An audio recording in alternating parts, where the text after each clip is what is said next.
১০০ আসনে সম্ভাব্য এমপি প্রার্থীর নাম ঘোষণা জামায়াতের। ৬৮ সাংগঠনিক জেলার সমাবেশ ঘিরে ব্যাপক প্রস্তুতি, দেশব্যাপী নির্বাচনের ঢেউ তুলতে চায় বিএনপি। ১৭ বছর আমরা উন্নয়নের ঢাকঢোল শুনেছি, বললেন রিজভী। সহিংসতার বিরুদ্ধে সজাগ হন, মারামারি করতে থাকলে দেশ এগোবে না, বললেন প্রধান উপদেষ্টা। এবং সর্বশেষ জানাবো ট্রেনে যাত্রীর প্রসব বেদনা, বিমানবন্দর স্টেশনে ফুটফুটে শিশুর জন্ম। শুনছিলেন সংবাদ শিরোনাম, এবারে বিস্তারিত। ১০০ আসনে সম্ভাব্য এমপি প্রার্থীর নাম ঘোষণা জামায়াতের। দেশের ত্রয়োদশ জাতীয় সংসদ নির্বাচনের দিনক্ষণ এখনো নির্ধারণ হয়নি, তবে নির্বাচনের আগে সংস্কারকে অধিকতর গুরুত্ব দেওয়া বাংলাদেশ জামায়াতে ইসলামী নির্বাচনের প্রস্তুতিতে সবচেয়ে এগিয়ে রয়েছে। ইতিমধ্যে দেশের ২১ জেলায় ১০০টি আসনে স্থানীয়ভাবে সম্ভাব্য এমপি প্রার্থীর নাম ঘোষণা করা হয়েছে।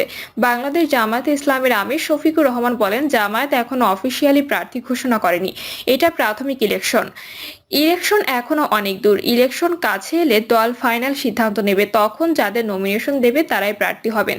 সাংবাদিকদের প্রশ্নের জবাবে শফিকুর রহমান আরো বলেন, নির্বাচনের আগে মৌলিক সংস্কার প্রয়োজন।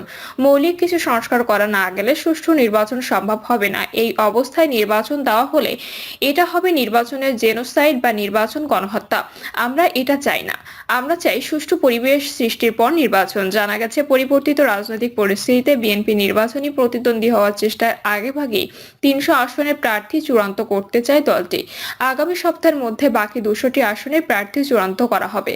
এখন থেকে ভোটের প্রচার শুরু করতে প্রার্থীদের বলা হয়েছে দলীয়ভাবে। অবশ্য ৫ই আগস্টের পর দেশজুড়ে কর্মী সম্মেলন, সভা সমাবেশের মাধ্যমে নির্বাচনী প্রস্তুতি শুরু করেছে দলটির আমির ডক্টর শফিকুর রহমান। দেশব্যাপী দলীয় ইউনিটগুলোকে সক্রিয় করতে এবং সাংগঠনিক কার্যক্রমে গতিশীলতা আনার জন্য দেশের বিভিন্ন জেলা সফর করছেন।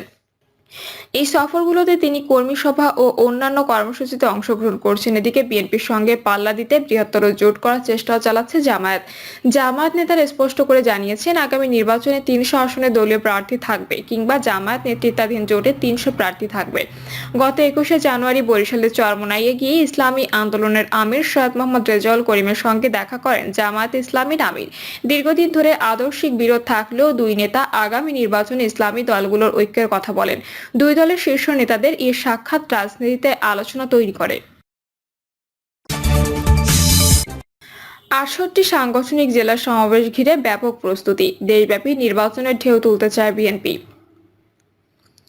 সারা দেশে জাতীয় নির্বাচনের ঢেউ তুলতে চায় বিএনপি। দ্রব্যমূল্য নিয়ন্ত্রণ, আইন শৃঙ্খলা পরিস্থিতির উন্নতি ও দ্রুত নির্বাচনের রোডম্যাপ ঘোষণা সহ নানা দাবিতে সারা দেশে সমাবেশ করতে যাচ্ছে দলটি। এর মাধ্যমে অন্তর্বর্তী সরকারের সময় জনদাবির ব্যানারে এই প্রথমবারের মতো মাঠ পর্যায়ে কর্মসূচিতে নামছে। এসব সমাবেশে মূলত প্রধান ফোকাস থাকবে কেন দ্রুত জাতীয় নির্বাচন দরকার সেসব যুক্তি ও বাস্তবতা তুলে ধরা। এছাড়া ভবিষ্যৎ পরিকল্পনা ও চলমান পরিস্থিতিতে জনগণকে সতর্ক থাকতে দিক নির্দেশনামূলক বার্তাও দেওয়া হবে। প্রথম ধাপে ৬৭ সাংগঠনিক জেলায় সমাবেশ হবে। কাল একযোগে ৯ জেলায় সমাবেশের মধ্য দিয়ে ধারাবাহিক কর্মসূচি শুরু হচ্ছে। কর্মসূচি সফল করতে বিভাগীয় সাংগঠনিক, সহ সাংগঠনিক এবং সংশ্লিষ্ট জেলায় কেন্দ্রীয় স্থানীয় নেতাদের কেন্দ্রীয় দপ্তর থেকে বিশেষ নির্দেশনা দেওয়া হয়েছে। সে অনুযায়ী সারা দেশে দলীয় নেতাকর্মীরা ব্যাপক প্রস্তুতি নিয়েছে। জেলার পর দ্বিতীয় ধাপে কার্যক্রমে মহানগর ও বিভাগীয় সদরে সমাবেশ করবে। শেষ সমাবেশটি হতে পারে ঢাকা মহানগরে। রমজানের আগেই এই কর্মসূচি শেষ করার সিদ্ধান্ত রয়েছে। দলীয় সূত্রে জানা গেছে এসব তথ্য। বিএনপি সিনিয়র যুগ্ম মহাসচিব রুহুল কবির রিজভী বলেন, নিত্য প্রয়োজনীয় পণ্যের মূল্যবৃদ্ধি সহনীয় পর্যায়ে রাখা, অবনতিশীল আইন শৃঙ্খলা পরিস্থিতির উন্নতি, দ্রুত গণতান্ত্রিক যাত্রাপথে উত্তরণের জন্য নির্বাচনের রোডম্যাপ ঘোষণা ও রাষ্ট্রের পতিত ফ্যাসিবাদের নানা চক্রান্তের অপচেষ্টা মোকাবেলা সহ বিভিন্ন জনদাবিতে ১২ই ফেব্রুয়ারি থেকে সমাবেশ শুরু হবে। শেষ হবে ২৫শে ফেব্রুয়ারি এ কর্মসূচি। ৬৭ সাংগঠনিক জেলায় সমাবেশের পর পর্যায়ক্রমে মহানগর ও বিভাগীয় সদরে সমাবেশ অনুষ্ঠিত হবে। বিএনপি ঢাকা বিভাগীয় সাংগঠনিক সম্পাদক কাজী সাইদুল আলম বাবুল বলেন, এই মুহূর্তে জনগণ বিএনপির দিকে তাকিয়ে আছে। জনগণ আমাদের নেতা ভারপ্রাপ্ত চেয়ারম্যান তারেক রহমানের দিকে তাকিয়ে আছেন। দেশের এই পরিস্থিতিতে আমাদের দল কি ভূমিকা রাখে, তাই সময়ের প্রেক্ষাপটে আমরা মনে করছি দেশের বর্তমান অবস্থায় দলের পক্ষ থেকে ভারপ্রাপ্ত চেয়ারম্যানের কিছু বার্তা জনগণকে দেওয়া দরকার। এই বার্তা দেওয়ার জন্য সারা দেশে বিএনপি সব সাংগঠনিক জেলা মহানগরের সমাবেশ করব। জনগণকে দেশের সার্বিক পরিস্থিতি তুলে ধরব এবং দলের ভবিষ্যৎ পরিকল্পনা জানাবো। ভারপ্রাপ্ত চেয়ারম্যানের যে আগামীর উন্নয়নশীল গণতান্ত্রিক রাষ্ট্র করার উদ্দেশ্য নিয়ে বিগত দিনে এই দল এত ত্যাগ স্বীকার করে আসছে, এত অত্যাচার নির্যাতন সহ্য করে এই পর্যন্ত এসেছে, চূড়ান্ত বিজয় অর্জিত না হওয়া পর্যন্ত আমরা রাজপথে থেকে এই আন্দোলনের সঙ্গে জনগণকে সম্পৃক্ত করতে চাই।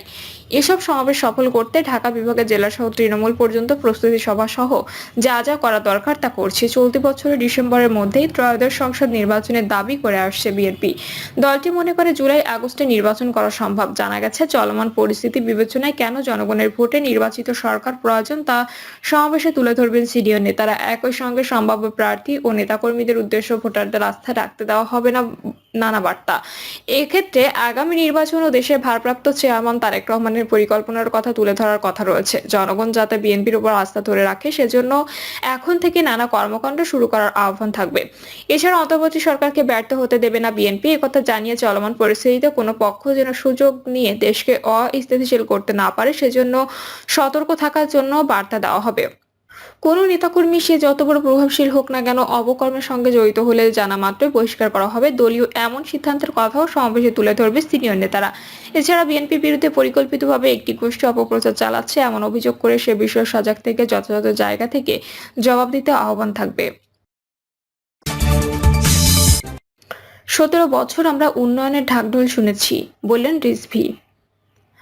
গণঅভ্যুত্থানে ক্ষমতাচ্যুত আওয়ামী লীগের শাসনামলে সমালোচনা করে বিএনপির জ্যেষ্ঠ যুগ্ম মহাসচিব রুহুল কবির রিজভী বলেছেন, উন্নয়নের ঢাকঢোল আমরা 17 বছর শুনেছি।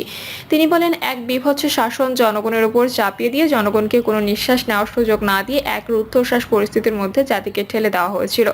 রিজভী বলেন, সাইফুর রহমান সম্পর্কে সংক্ষিপ্ত পরিসরে কথা বলা খুব কঠিন। তিনি দেশের জন্য আন্তর্জাতিক সম্মান বয়ে এনেছিলেন। তিনি দেশের ভঙ্গুর অর্থনীতিকে মজবুত অর্থনীতির উপর দাঁড় করিয়েছিলেন। সহিংসতার বিরুদ্ধে সজাগ হন, মারামারি করতে থাকলে দেশ এগোবে না, বললেন প্রধান উপদেষ্টা। সারা দেশে সহিংসতার বিরুদ্ধে সবাইকে সজাগ থাকার আহ্বান জানিয়েছেন অন্তর্বর্তী সরকারের প্রধান উপদেষ্টা অধ্যাপক ডক্টর মোহাম্মদ ইউনূস। তিনি বলেন, মারামারি করতে থাকলে দেশ এগোবে না, তাদেরকে কৃতকর্মের জন্য ক্ষমা চাইতে হবে, তাহলে জাতি হিসেবে আমরা এগোবো। যারা অপরাধী তাদের অবশ্যই বিচার করতে হবে, যারা অপরাধী নয় তাদের সৎ পথে নিয়ে আসতে হবে। প্রেস সচিব জানান, অনুষ্ঠানে প্রধান উপদেষ্টা বলেছেন, বিচার তাৎক্ষণিক করতে গেলে অবিচার হয়ে যায়। বিচারের মূল জিনিসটা হলো এটা সুবিচার হতে হবে, অবিচার যেন না হয়। আমরা অবিচারের বিরুদ্ধে দাঁড়িয়েছিলাম বলেই এই সংগ্রাম হয়েছে, এই আত্মত্যাগ হয়েছে। আমরা যদি অবিচারে নামি তাহলে তাদের আর আমাদের মধ্যে তফাৎ থাকলো কোথায়? আমরা অবিচারে নামবো না। যারা অপরাধী তাদের পুলিশের হাতে, আইনের হাতে সোপর্দ করব। যারা অপরাধী নয়, পুলিশের হাতে দেওয়ার মতো নয়, তাদের মানুষ করব। জানিয়ে ডক্টর ইউনূস বলেন, তাদের বলবো, ভাই, এদেশ আমরা একসঙ্গে গড়ি। যে দেশ আমরা একসঙ্গে গড়ার স্বপ্ন দেখছি, তোমরাও সেই স্বপ্ন দেখো। এ দেশ আমার একার না, তোমারও এ দেশ।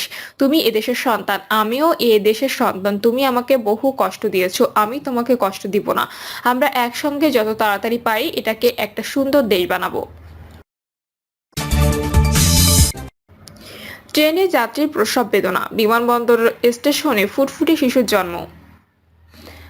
রাজধানীর বিমানবন্দর রেল স্টেশনে এক প্রসূতি যাত্রী সন্তান জন্ম দিয়েছেন। বর্তমানে মা ও নবজাতক দুজনে সুস্থ আছেন। তিনি জানান, ট্রেনে করে ব্রাহ্মণবাড়িয়া থেকে ঢাকায় আসছিলেন রুমা আক্তার নামে ওই নারী। বিমানবন্দর রেল স্টেশনে আসার পর দুপুর 12:30টার দিকে তার প্রসব বেদনা ওঠে। তাৎক্ষণিক রেলওয়ে পুলিশের সার্বিক সহায়তা প্ল্যাটফর্মে সন্তান প্রসবের ব্যবস্থা করা হয়। পরে ফুটফুটে একটি কন্যা সন্তানের জন্ম হয়। মা ও নবজাতক কন্যা দুজনেই সুস্থ আছেন। তাদের কুর্মিটোলা হাসপাতালে ভর্তি করা হয়েছে। প্রিয় দর্শক, এই ছিল এখনকার সর্বশেষ সংবাদ। আপডেট সব সংবাদ পেতে চ্যানেলটি সাবস্ক্রাইব করে বেল আইকনটি ক্লিক করে রাখুন।